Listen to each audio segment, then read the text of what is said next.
everyone, it's Hannah here from Virtually Fluent. Welcome to today's upper intermediate grammar video on a really tricky but very important topic, the passive form, also called the passive voice.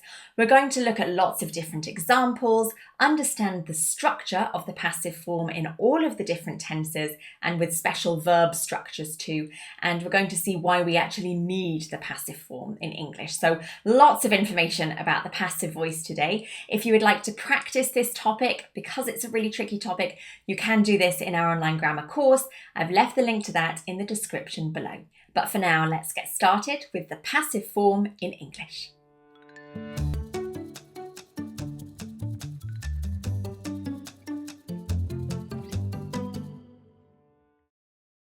The important thing to remember about the passive form is that it puts the action or the result first. It's not about the doer, the person who's doing the action. The reason we may want to use the passive form is perhaps because we don't know who is doing the action. The subject is unknown. Perhaps the subject is very obvious or simply not important for our sentence. Perhaps we really want to emphasize the result, the action, so the result matters more. And the passive could also be used if you want to sound a little bit more polite or perhaps even neutral, especially in more formal or academic situations. Now, before we look at the structure of the passive form, it's really important to note that we don't need to convert all active sentences into the passive form. This is simply an alternative structure. It's a choice as a speaker in English which form you would like to use, the active or the passive. You simply need to learn which situations may sound better in the passive voice rather than the active. So let's take a look at these two example sentences. I have washed my car, or my car has been washed.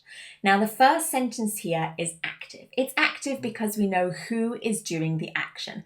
I have washed my car. The second sentence is the passive form. And here we don't know who is doing the washing of the car. We just know that the car has received this wash from somebody. So hopefully you can see the difference here between an active and a passive sentence. Let's look at how we create that passive form. So we typically have the object in the sentence, the thing that is receiving the action. In this case, it's my car. Then we will have the verb to be. In this particular case, it has been, it's the present perfect tense, but it could actually be in any tense or in any structure. And the final part of our passive form is the past participle of the verb. Now, if this is a regular verb, it's going to end in the letters ed. We do have an entire video on the spelling changes of the past participle form. I'll leave that link also in the description below. And if it's an irregular verb, you want to look at the third column. For example, go, went, gone. That third column, gone, is the past participle. That's the part we need in the passive form. So object, verb to be, past participle. As I said, that verb to be can be in any tense. I could put it into the past simple. My car was washed. The important thing is that the object stays the same, the past participle is still used, it's just the verb to be that changes depending on the tense you're using. You can see this also in the future form, my car will be washed. So as you can see, it's really important that we thoroughly understand the verb to be in every single tense because that's the part that changes. You can see the verb to be written in all forms here in the present simple, the present continuous, and the present perfect. It's important to note I haven't put it in the present perfect continuous here because it's very rarely used in this tense in the passive form. Exactly the same in the past. You can see here the past simple, the past continuous, and the past perfect forms of the verb to be. Past perfect continuous is again another tense where we very rarely use the passive form. And the future. Here we have the future simple and the future perfect. And that's because the two future continuous forms, future continuous, future perfect continuous, again sound a little bit odd in the passive form. I'd also like to point out that it doesn't just have to be a positive verb. All of these examples here are positive, but the verb to be could also be put in the negative form too. So now let's take a look at the passive form in some specific verb structures in English. The first one is modal verbs. You can also use the passive form with modal verbs. The modal verb is going to be the first verb in the sentence. Then you're going to have the verb to be and the past participle afterwards. It's important to note that the verb to be with this modal structure is always going to be in its infinitive form. Remember the general rule that after modal verbs, the second verb is always in the infinitive form. So for example, my car must be washed, or my car can be washed with a different modal verb. With past modals, it's exactly the same. We have our object, then we have our modal verb, then we're going to use the verb to be, but it's going to be in the correct tense, which is have been, always have been with past modals, and again, our past participle. For example, my car must have been washed, or my car could have been washed. Now we're going to move on to conditional structures. Again, we use the passive form in exactly the same way as we would with normal conditionals. Let's start with the first conditional. In these examples here, I have put a passive in both the first and second parts of the conditional sentence. It may be that you only have passive in one of the two parts. I'm just doing it here so that you can see the full structure with passives in both parts. Remember, in a typical first conditional sentence, we have if with the present simple, and then we have the future will form in the second part. It's exactly the same here, but the verb to be is going to change into those tenses. So here we have if with the verb to be in the present simple plus past participle, and in the second part we have the will future of the verb to be plus our past participle. If the report is finished on time, it will be reviewed immediately. Let's do exactly the same for the second conditional. Remember, a typical second conditional sentence is if with the past simple, and the second part is would plus infinitive. Let's do that with the passive form in both parts of the sentence. So if is with the past simple of the verb to be.